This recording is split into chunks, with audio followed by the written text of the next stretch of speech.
नमस्कार दोस्तों, मैं हूं नवीन पाटीदार और आप देख रहे हैं voice of MP. Voice of MP खास कार्यक्रम, खास मुलाकात के तहत वॉइस ऑफ एमपी की टीम ग्राउंड जीरो पर जाकर पंचायत का रिपोर्ट कार्ड तैयार करी है। अब हमारी टीम जा पहुंची ग्राम पंचायत पालसोड़ा, जहां के सरपंच साहब महेश कुमार शर्मा का रिपोर्ट कार्ड हमने तैयार किया। अगर बात किया है तो हमारी एंकर महक और चीफ रिपोर्टर आसिफ अली ने जो है ग्रामीणों से चर्चा की है, बात की है और वहाँ गाँव के विकास को लेकर कैसे हालात है ये रिपोर्ट तैयार की है और हम आपको दिखाते हैं किस तरीके से गांव में कितना विकास हुआ है। अगर बात की जाए तो मध्य प्रदेश में 3 चरणों में पंचायत चुनाव होने, ऐसे में चुनाव की तारीखों के ऐलान के बाद उम्मीदवार भी है सरपंच साहब जो सरपंच बनना चाहते हैं, जो उम्मीदवार है वे भी अब जो है गांव की चौपाल पर जाकर अपनी उम्मीदवारी मजबूती से रख रहे हैं ग्रामीणों के सामने और बड़े बड़े दावे कर रहे हैं। अगर बात की जाए तो पहले के सरपंचों ने किस तरीके से विकास किए हैं, कितना विकास गाँव में हुआ और कितना जो हकीकत जो डिजिटल पंचायत होनी थी, सरकार जिस तरह की बात कहती है, कितनी डिजिटल पंचायतें बन पाई है, इसे लेकर हमारी टीम ग्राउंड जीरो पर रिपोर्ट कार्ड तैयार कर रही है। हम आपको सुनाते हैं कितना विकास गांव में हुआ। खासकर अगर बात की जाए पालसोड़ा की, तो पालसोड़ा में जो निचली बस्तियां हैं वहाँ पर कई तरह की परेशानियाँ ग्रामीणों को आ रही है। जितना विकास गांव में होना था, जो मूलभूत सुविधाएं जो ग्रामीणों को मिलनी चाहिए, क्योंकि ये छोटे चुनाव है, छोटे चुनाव में बड़ी परेशानी देखने को मिलती है और जो योजनाओं का लाभ है सरकार का वो यहाँ तक नहीं पहुँच पाता है। उसी के कारण जो है वॉइस एमपी की टीम ये जानने की कोशिश कर रही है कितना विकास गांव में हुआ है, कितनी योजनाएं जो है ग्रामीणों तक पहुँची है, गाँव तक पहुँची है। तो हम आपको सुनाते हैं क्या कहा ग्रामीणों हमारे चीफ रिपोर्टर आसिफ अली को और एंकर महक को।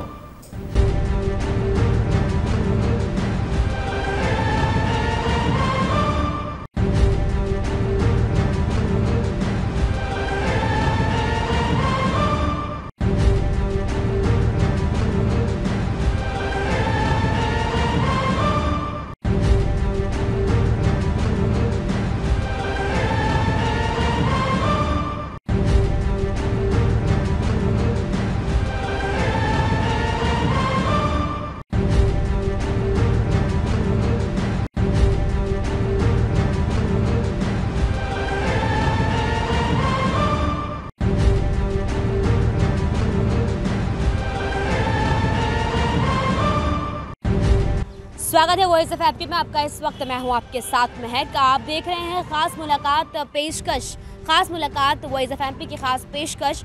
इसमें हम हर एक ग्राम पंचायत का हाल जान रहे हैं। जैसे कि आप जानते हैं कि पंचायत चुनाव की तारीखों का ऐलान हो चुका है। अब ऐसे में गाँव का हाल क्या है, इस वक्त ग्राम पंचायतों का हाल क्या है, किस तरह के विकास कार्य वहाँ पर हुए हैं, इन सभी को लेकर जो है वॉइस ऑफ एमपी की टीम खास कार्यक्रम चला रही है, जिसमें हर विकास कार्य का, हर गांव की पड़ताल जो है हर एक गांव में जाकर वॉइस ऑफ एमपी की टीम कर रही है। अब इस वक्त सबसे पहले हम बात करते हैं हमारे रिपोर्टर आसिफ अली से, जो कि ग्राउंड जीरो से रिपोर्ट लाते हैं और उन्हें कई ग्राम पंचायतों में उन्हें भी हाल जाना है जाकर। तो क्या विकास कार्य को लेकर क्या हालात उन्होंने अभी तक देखे, सबसे पहले आइए हम इस पर बात करते हैं उनसे। जी आसिफ जी, तो किस तरह के विकास कार्य और क्या हाल है इस वक्त ग्राम पंचायतों के? मैं आपने सही कहा कि ग्राउंड जीरो से जा रहे हैं हम और रिपोर्ट ला रहे हैं और सरपंच जी का जो है एक रिपोर्ट कार्ड तैयार कर रहे हैं कि इन 7 सालों में उन्होंने क्या मूलभूत सुविधाएं ग्रामवासियों को दी है। साथ ही मूलभूत सुविधा की बात है तो मूलभूत सुविधाओं के लिए हमने देखा कि ग्रामवासी जो है काफ़ी इस मूलभूत सुविधाओं के लिए तरस रहे हैं। पंचायत की बात करें कि पंचायतों में अगर हम जाते हैं तो वहाँ कोई मिलता नहीं है। काफ़ी पंचायतों हम गए तो सरपंच जी उनको फ़ोन, कई सरपंचों को हमने फ़ोन भी लगाया तो कहते हैं हम बाहर है, शादी में हैं, नए नए तरह के बहाने निकाल देते हैं। तो जिस तरह से आप बता रहे हैं कि कई जो पंचायत में हम गए हैं और वहाँ पर हमने देखा है, जी हाँ, तो कई सरपंच जो है जिससे हमारी मुलाकात नहीं हो पाती है। कई बार हम उन्हें प्रयास भी करते हैं, कई कॉल लगाने के, तो कई तरह के बहाने भी सामने आते हैं। कई जगह ऐसे भी हाल हमने देखे। तो विकास कार्य को लेकर आपका क्या कहना है और जो हालात इस वक्त गाँव के हैं इसको लेकर क्या कहेंगे? मैं एक विकास कार्य की बात कर रहा हूँ। विकास कार्य तो गाँव में हम जाते हैं, देखते हैं तो विकास कार्य तो कहीं से कहीं तक नज़र ही नहीं आता है, क्योंकि लेकिन जो सरपंच जिससे जब हम बात करते हैं विकास कार्यों को लेकर तो वो अपने पीठ पहले से तबतवा देते हैं कि भाई हमने ये विकास कार्य कराया, हमने सड़कें बनाई हैं, नालियाँ बनाई हैं और सभी योजनाओं का लाभ दिलाया। वहीं हम ग्रामवासियों से बात करते हैं तो ग्रामवासियों का कहना साफ रहता है कि कुछ नहीं कराया। क्या? क्योंकि उनकी मूलभूत सुविधा जब ग्रामवासियों को प्राप्त नहीं होगी तो वो कहाँ सच बोलेंगे, वो क्यों झूठ बोलने लगे कि हाँ करा दिया, ये कर दिया। क्योंकि हमने देखा सड़कें, अभी आप आए हो सड़कों से तो आपने सड़कें देखी होगी किस तरह की यहाँ की सड़कें हैं। साथ ही अपने पास वाला गांव में भी किया था। इससे पहले और कई गाँव में गए, वहाँ की सड़कों की हालतें हैं जो हद से भी बदतर हो रही थी। साथ ही नालियों की बात करें, नालियों की भी काफ़ी गंदगी देखने को मिली। स्कूल की बात करें, स्कूल के निर्माण में कोई मतलब हालतें ख़राब है, बच्चे मतलब नीचे बैठे हैं। मांगलिक भवन जो भवन होते देखने को मिली। स्कूल की बात करें, स्कूल के निर्माण में कोई मतलब हालतें ख़राब है, बच्चे मतलब नीचे बैठे हैं। मांगलिक भवन जो भवन होते हैं, शादी भवन, इनके लिए तो वो भी जर्जर हो रहे हैं, उनकी भी हालत ख़राब हो रही है। बिल्कुल, हमने हालतें देखी तो किस तरह से कई गाँवों में जो है रोड्स नहीं है, कई गाँवों में नालियों की समस्याएं हैं, पानी की समस्याएं हैं, इन सभी को लेकर। और इस वक्त हम खड़े हैं ग्राम पंचायत पालसोड़ा में। अब हम यहाँ का रिपोर्ट कार्ड बनाएंगे और साथ ही हम यहाँ के ग्रामीण वासियों से बात करेंगे और आंगनबाड़ी जो है इन्हीं सभी को लेकर, स्कूल्स को लेकर, इन सभी समस्याओं को लेकर भी आपका क्या कहना है? आंगनवाड़ी जो यहाँ की बनी हुई है महक, हमने कई गाँवों में देखा है कि आंगनवाड़ी कहीं आंगनवाड़ी नज़र आती तो कहीं आती नहीं। क्या स्कूल में ही आंगनवाड़ी कमेंट कर देते, ऐसा तो होना चाहता, क्योंकि छोटे बच्चे जो है सिर्फ आंगनवाड़ी में पढ़े जाते हैं। जो ज़्यादा छोटे हैं उनके समझाइश आंगनवाड़ी से चालू होती है। तो आंगनवाड़ी तो कहीं है कहीं नहीं है। स्कूल की बात कर रहे हो तो स्कूल की तो हालतें वैसे ही ख़राब है। अभी पिछली बार जब कोरोना चल रहा था, मैं देखा था कि स्कूल काफ़ी टाइम के लिए बंद हो चुके थे, तो कई बच्चों का तो भविष्य वैसे ही बिगड़ चुका था। साथ ही सड़कों की बात कर सड़कों की हालत ख़राब है। राशन की बात करें कि आवास योजना का जो लाभ होता है, कि एक आवास योजना सबसे महत्वपूर्ण चीज़ होती है कि आवास योजना एक तो घर जो प्रधानमंत्री आवास योजना की तरफ से जो लोगों को लोन मिल रहा था, पैसे मिल रहे थे, लेकिन कई लोगों का मैंने देखा है कि उनकी किस्तें अभी तक अटकी हुई है, वो उनकी हालतें ख़राब है। बिना छत के रह रहे हैं, पाल डाल रखा है, कई नीचे सो रहे हैं। मैंने कई लोगों को ऐसा देखा है, उनकी हालतें बहुत ज़्यादा ख़राब है। बहुत ज़्यादा हालतें ख़राब है इस वक्त। अगर हम देखें तो कई गाँवों में जो है कई तरह की मूलभूत सुविधाएं नहीं है, समस्याएं काफ़ी सामने आ रही हैं। जहाँ तक देखें रोड देखें, अदर समस्या जो बहुत सारी प्रॉब्लम्स जो है शहर से ज़्यादा गाँवों में फेस की जाती है और यहाँ पर किसी का ध्यान नहीं होता है। क्योंकि जो सरपंच होते हैं कई विकास कार्यों को लेकर अपनी पीठ थपथपाते हैं, लेकिन वो जो कहते हैं उनसे कुछ और अलग हकीकत जो है वो बताते हैं ग्रामीणवासी। जी हाँ, आइए अब हम देखते हैं ग्रामीणवासी से बात करेंगे, साथ ही हम यहाँ का जानेंगे हाल और रिपोर्ट कार्ड तैयार करेंगे। यहाँ के सरपंच से भी हम बातचीत करेंगे। मध्य प्रदेश में पंचायत चुनाव की तारीखों का ऐलान हो गया है, जिसके बाद काम की सरकार को लेकर चुनावी माहौल भी गर्माने लगा है। वहीं इसी के तहत हमारी टीम पंचायतों में जाकर सरपंच का रिपोर्ट कार्ड तैयार कर रही है। अब हमारी टीम जा पहुंची पालसोड़ा पंचायत, जहां पर सरपंच साहब महेश कुमार शर्मा का रिपोर्ट कार्ड तैयार किया, जहां ग्रामीणों ने कई तरीके के आरोप सरपंच के विकास कार्यों को लेकर लगाए हैं। ग्रामीणों का कहना है कि सरपंच साहब ने आधा अधूरा विकास गांव में किया है, निचली बस्तियों में विकास आज भी नहीं हुआ है, साथ ही गंदगी का अंबार गांव में लगा है, इस और कोई ध्यान नहीं दिया गया। जब सरपंच साहब से इस विषय पर बात करना चाहिए तो वे शादी का बहाना बनाते सुने गए। जब इस विषय पर सचिव से बात की तो आप खुद सुनिए उन्होंने क्या कहा। बात करते हैं ग्रामीण जनों से और कि किस तरह की समस्या ये फेस करते हैं, ये यहाँ पर रहते हैं, ज़्यादा ये जानते हैं, तो किस तरह की इनकी और समस्या है, विकास कार्यों को लेकर इनकी क्या बातें ये कहना चाहते हैं। जी बताएं, तो किस तरह का हाल आपके गांव का है और क्या विकास कार्य अब तक यहाँ हुआ है, आप क्या कहने? कोई विकास नहीं हुआ है हमारे गांव में और गंदीवाड़ा और ज़्यादा है हमारे गांव में। साफ सफाई के लिए कोई बोलता ही नहीं है, गांव के भी नहीं बोलते और सरपंच भी नहीं कहते हमें कभी सफाई करो या करवाना है नहीं करवाना है। कोई भी रीत हो या कोई भी त्यौहार हो, इस पर भी नहीं बोलते। सड़कों को लेकर ये समस्या हो रही है कि ये खड्डे भरा जाता है इधर उधर से, पूरे गांव में आरसीसी हो गई, हमारे मोहल्ले में नहीं हो रही है और हमें तो कोई लाभ नहीं मिला है, कभी भी नहीं मिला। हम हरिजन समाज से ना तो हमारा गरीबी रेखा का कॉपी नहीं है और काफ़ी समस्याएं ये भी बता रहे हैं कि किस तरह के जो विकास कार्य है सरपंच ने वो बताते हैं कि उन्होंने किए हैं, लेकिन ऐसा हम देखें तो काफ़ी जो ग्रामीण जन है वो बताते हैं कि ऐसा कुछ भी नहीं हुआ है। आइए बात करते हैं हम। जी, तो गंदे वालों पड़ी और नारी भी होने चाहे, मैं घर पड़ी गया तो वहाँ हो रहा जी घर में रह हाँ, आपका घर गिरने के हाँ बाद जो है 2-3 साल हो गया, कहाँ आगा था कि पैसा मिलेगा, मिले ही कौन इसकी शिकायत आपने सरपंच जी से की थी, फोटो वोटो भी दिया पर कहीं नहीं आया पैसा। कितना साल हो गया और मैं मरे 8-10 साल हो गई। जब से ऐसे ही पड़ा? हाँ, क्या और क्या समस्या आप लोगों की सड़कें नालियों किस तरह की? नाली देखो नहीं ऐसे गंदी है, नहीं ऐसा बढ़िया न। अभी डेंगू बीमारी चल रही है, वैसे में हाँ। ऐसी गंदगी से मच्छर फैल रहा है, तो इस तरह का जद को नहीं और बीमार भी जावन सफाई करानी चाहिए। आवास योजना का लाभ अंजू मगर मकान अब तक पास नहीं गया, योजना का लाभ आपको नहीं मिला नहीं मिल रहा। और क्या मूलभूत सुझाव के लिए आप लोग तरस रहे हैं? अरे सड़कें नाली वगैरह कैसी है? कई को नहीं, ये मकान ऐसे ही दे। क्या समस्याएं हैं? हमें इंदिरा आवास मिला ही नहीं अभी तक। ना मेरे पास ना तो घर की ज़मीन है, ना खेत की ज़मीन है, कुछ भी मेरे पास नहीं है। नालियों को लेकर के नालियाँ तो ये बता ही रहे हैं, ये गंदीवाड़ा ऐसा हो रहा है, सफाई होती नहीं है। इतना बड़ा ग्राम है ये, गांव तो बहुत बड़ा गांव है। पूरी पंचायत बड़ी बनी हुई है, ऐसे में आवास योजना का लाभ लोगों को हमें नहीं मिला। नहीं मिल पा रहा है। क्या करें? बहुत बार आवेदन दिए हमें, मकान के विषय में सब आवेदन दिए, कोई सुनता ही नहीं है यहाँ पे। यहाँ के स्कूल और मांगलिक भवन वगैरह के क्या हाल है? स्कूल भी है, मांगलिक भवन तो हमारे इधर है ही नहीं है। गाँव में ही है, हमारे गाँव में ही है। हाँ बस आपने यह शिकायत जो है सरपंच जी से की थी, सड़कें बहुत से बार करी है। सरपंच कहते हैं चुनाव आएगा जब देखेंगे, चुनाव आएगा जब देखेंगे। तो अभी फिर चुनाव आने वाले, तो आप क्या करोगे? देखेंगे जो होगा देखेंगे। और क्या दो रोटी કરીને खाई रही है कली ने मैंने कहीं न कहीं सविता मरनी चाहिए। हाँ पेंशन वगैरह मिलती है कि नहीं? हाँ मल्ली रही देखो ने और भी मलनी थावे। आपके गांव में क्या समस्या है? यहाँ पर सड़कें वड़कें कैसी बनी हुई है?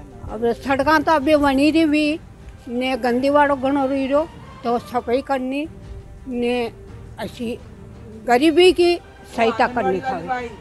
कानून की समस्या है, से ऊपर होंगे हम SC ST के लोग आ गए हैं, ये बड़े बड़े लोग तो सराय हमको देते ही नहीं किराए से। तो हमारे इधर भी सरकारी ज़मीन भी पड़ी हुई है सर। अगर शासन की योजना अनुसार हमें सहमति मिल जाए तो मंगलिक भवन भी हो जाए तो अच्छा है सर हमारी सुविधा के लिए। सड़कों को लेकर के क्या कहना आपका? सड़कों की लेकर के तो ये पर्चीकरण ये पहले हुआ है, हाँ गिरते उठते हैं। और ये RCC में ये हो जाए तो भी अच्छा है सर, सबसे बढ़िया सुविधा ये। मतलब नाली वगैरह की सफाई को लेकर के कहना, किस तरह की सफाई? नाली वगैरह की सफाई तो सफाई के तो पहले करते थे, पंचायत की तरफ से सफाई कर्मी करते थे। अब 5-4 साल हो गए तो हो ही नहीं रही निजी सफाई। तो 15-20 साल हो गए। किस तरह का सहयोग आपका दिया है सरपंच जी ने? क्या उन्होंने राशन वगैरह का लाभ दिया आपको? राशन तो मिला सर, उसका राशन तो मिला सर समय समय आवास पे। योजना का लाभ आपको मिला कि नहीं मिला? आवास योजना का साथ नहीं मिला। किसी को नहीं मिला। हाँ साथ ही पेंशन और क्या? ये वार्ड नंबर 4 है, हरिचंद मोहल्ला है और ये हरिचंद वार्ड मानने जाते हैं। इसमें ये समस्या है कि मतलब प्रधानमंत्री आवास योजना हर गांव में, हर पंचायत में मिल रहे और मतलब RCC हो रही है। ये मोहल्ला ऐसा है, इसमें नहीं तो RCC हुआ है, नहीं तो किसको मकान मिला, ना किसको लाभ मिल रहा है। और हमारे मंगली भवन जरूरी चाहिए, सरकारी जगह बहुत पड़ी हुई है, तो अभी तक कोई मंगली भवन की सुनवाई नहीं हो रही है। उन्हें किसी को ना मकान मिल रहे और ना साफ सफाई नालीकरण बिल्कुल भी नहीं हो रही। मेरे खुद की बता रहा हूँ, मेरे खुद भी स्थिति कच्चा मकान पड़ने जैसा हो रहा है। एक तो हमारे इस मोहल्ले में RCC नहीं है, शीशी नहीं है। दूसरी बात ये दोनों नालियाँ हैं, जो दोनों नालियाँ का कनेक्शन सीधा गांव बाहर निकल जाना चाहिए ताकि। क्या समस्या? पानी किस तरह का आ रहा है आप लोगों के? पानी है थोड़ा सा कम आ रहा है, ये पाइपलाइन सही करवाना है, पाइपलाइन फूटी हुई है अंदर से। वैसे आवास योजना का लाभ आपको मिला या नहीं मिला? नहीं मिला है, कि हमारे इस मोहल्ले में आवास मिला ही नहीं है। मतलब इतना बड़ा प्रधानमंत्री आवास योजना का लाभ आपको नहीं दिया? प्रधानमंत्री आवास योजना में हमारा नंबर आया ही नहीं अभी तक। हाँ, और ना हमें कभी लेटरिन बाथरूम मिले सरकार की तरफ से। स्कूल और मांगलिक भवन वगैरह? मांगलिक भवन भी नहीं, हमारे हरिजन मोहल्ला है, मांगलिक भवन भी नहीं है। हम लोगों को जो कहीं लोगों के बोलना पड़ता है कि भैया आपके वाड़ा खाली है क्या, ऐसे करके हमें लोगों को हाथ जोड़ के लीड करनी पड़ती है। मांगलिक भवन हमारे यहीं से ये रोड दिख रहा है। ग्राम के अंदर यहाँ के सचिव महोदय जो हमारे साथ मौजूद है, आइए इनसे बात करते हैं कि इनका क्या कहना है, क्या इन ग्रामवासियों को इन्होंने मूलभूत सुविधाएं दी है, किस तरह की सड़कें दी है, क्या आवास योजना का लाभ इनके द्वारा दिया गया है या नहीं दिया गया। आइए बात करते हैं। सचिव जी नमस्कार। नमस्कार भैया। नमस्कार। हाँ वैसे किस तरह के 7 साल के अंदर जो है आपने किस तरह ग्रामवासियों को मूलभूत सुविधा दी है और क्या प्राप्त? देखो, विगत 2 वर्षों से मैं पदस्थ हूँ और 3 वर्षों से यहाँ के सरपंच साहब हैं। यहाँ पूर्व में उपचुनाव हुए थे, जो पूर्व सरपंच थे उनको अविश्वास के द्वारा हटा के नए सरपंच यहाँ पे, तो लगभग 2 वर्षों से मैं हूँ यहाँ। और 2 वर्षों में शासन से जो विभिन्न अनुदान की राशि है वो जो भी समय समय प्राप्त हुई है, उससे गाँव के अंदर CC रोड, नाली निर्माण वगैरह, नाले वगैरह, इन सब का लोगों को मूलभूत सुविधाओं का अपने को लाभ दिलाया गया है। सड़क वगैरह को लेकर के क्या कहना आपका, किस तरह की सड़कें यहाँ हमारे 3 गांव जो हैं वो बहुत ज़्यादा परेशान हैं। यहाँ से वो अपने पालछोड़ा से जेतपुरा वाले लोग बहुत परेशान हैं, देवीपुरा वाले लोग बहुत परेशान हैं, और अपने यहाँ के थे भोपालगंज के लोग, उनकी तो फिर भी शासन स्तर से पूर्व में सुदूर थोड़ा स्वीकृत हुई थी, उससे उनकी तो समस्या का कुछ हद तक निदान हुआ है। बाकी 2 गांव हमारे हैं जो बहुत ज़्यादा परेशान है सड़कों के मामले में। इस हेतु हमने विधायक जी से भी, यहाँ के जनप्रतिनिधि, स्थानीय जो सरपंच हैं, उप सरपंच साहब है दुर्गा शंकर जी, इन दोनों के द्वारा प्रस्ताव बना के विधायक जी को प्रेषित किया गया था, और विधायक जी की अनुशंसा करा के ई साहब के थ्रू उनको विभाग को DPR प्रस्तुत की गई थी। सफाई व्यवस्था किस तरह की है? सफाई व्यवस्था, चूँकि गांव विशाल है, तो ऐसी स्थिति में सफाई व्यवस्था के लिए यहाँ लगभग 2 महीने 3 महीने हम लोग JCB और ट्रैक्टर के द्वारा जो सार्वजनिक स्थानों पर लोग कचरा डालते हैं, उस कचरे को हमारे द्वारा ट्रैक्टर में भरा के डंप किया जाता है। आवास योजना जो होती है, इतना बड़ा ग्राम बना हुआ है, आवास योजना कितने लोगों को लाभ मिला होगा? देखो, विगत वर्षों में मेरे आने के बाद 2 वर्ष से तो आवास योजना में कोई बजट प्राप्त नहीं हो रहा है, ना ही कोई लक्ष्य प्राप्त हो रहा है। और पूर्व में इनके द्वारा लगभग 17-18 लोगों को आवास योजना का लाभ दिया गया था, और आवास योजना में तो अब शासन का फाउंडेशन है, 2011 की जो सर्वे सूची है उसके आधार पर नाम तय होते हैं। ग्राम पंचायत का उसमें हस्तक्षेप न के बराबर है। और पिछली बार वित्तीय वर्ष 2019-20 या 19-20 में आवास प्लस ऐप शासन द्वारा खोला गया था कि भाई जिन लोगों के द्वारा आवास की मांग की जाती है और मान लो सूची में नाम दर्ज नहीं है, तो उन लोगों के आप नाम जोड़ने की कार्रवाई करो। तो लगभग 300 लोगों के नाम ग्राम पंचायत ने आवास प्लस पे जोड़ रखे हैं। तब जब भी वो शासन से अनुदान प्राप्त होगा, इन लोगों को लाभान्वित किया जाएगा। कोरोना काल में हमने बैरिकेडिंग करवाई थी लोगों के लिए, लोगों को मास्क वितरित किए थे, उन्हें भी यहाँ के बहुत अच्छी व्यवस्थाएं बना रखी, उनका भी पूरा सहयोग मिला। तो आज गांव में ऐसी कोई स्थिति नहीं है, सब बहुत बढ़िया जीवन यापन कर रहे हैं। स्कूल शिक्षा विभाग का मामला है, अगर उनकी तरफ से कोई हमको प्राप्त हो कि भाई इस तरह की अव्यवस्था है, इस तरह का प्रस्ताव दो, इस तरह की ये कराओ, तो हम लोग उसके लिए तैयार हैं। और मांगलिक भवन तो यहाँ नहीं है, एक हरिजन मोहल्ले में बली बना हुआ है नीचे वाले में, वो भी एक कमरा है। मांगलिक भवन की मतलब हाल तक मांगलिक भवन में सामूहिक भवन यहाँ नहीं है, नहीं। इतना बड़ा ग्राम मांगलिक भवन। देखो, मैं आपको एक बात और बताना चाहूँ, ये तो योजना है शासन की और हम लोग भी इस पे काम करते हैं नीचे स्तर पे। हमने एक जगह का चिन्हांकन भी किया था यहाँ पंचायत के पास में ही, कि जिन लोगों के पास अभी अवेलेबल नहीं है, और इस हेतु जनपद सदस्य महोदय जो हमारे वार्ड से हैं उनको भी राशि आवंटन के लिए उनकी मीटिंग हुई थी, तो उसमें भी हमने उनको एक प्रस्ताव प्रेषित किया था कि भाई आपकी मत से आप उसकी बाउंड्री वाल स्वीकृत कर दो, जो बाद में हम जनप्रतिनिधियों से मिल के और टुकड़ा में इस काम को कराएंगे। तो उनके द्वारा आश्वासन तो दिया गया है, वो स्वीकृत करें तो उसके बाद में बन पाए, क्योंकि ग्राम पंचायत का बजट इतना भी नहीं है कि अपन आधारभूत व्यवस्थाएं भी कर दें और मांगलिक भवन जैसी व्यवस्थाएं भी ग्राम पंचायत स्तर पर कर दें। क्योंकि भाई केंद्र सरकार से जो राशि प्राप्त हो रही है 15 वित्त की, वो भी एक सीमित है और उसमें भी दायरे हैं, टाइड अनटाइड 2 अलग अलग तरह की कैटेगरियाँ हैं। सारा पैसा भी एक जगह खर्च नहीं कर सकते हम, इस कारण से थोड़ी समस्याएँ तो है। जैसा कि आपने देखा कि कई तरह की समस्याएं यहाँ पर सामने आ रही है कि आवास योजना का लाभ नहीं मिला है, और नाली, गंदगी, पानी, इन सभी की समस्याएं बहुत ज़्यादा यहाँ सामने आ रही है। और कोरोना महामारी से हम अभी उभर भी नहीं पाए हैं सही से, और उनका ये भी कहना है कि डेंगू बीमारी जब आई थी तब भी यहाँ पर कहर बरपाया था, और गंदगी का ज़्यादा अंबार यहाँ पर है, तो फिर सामने यहाँ पर बीमारी आएगी ही और बीमारी अपने पैर पसारेगी ही। तो हमारी मांग यही है कि हम इनकी आवाज़ बन रहे हैं और आप तक इनकी बात पहुँचा रहे हैं ताकि इनकी समस्याओं का हल हो सके।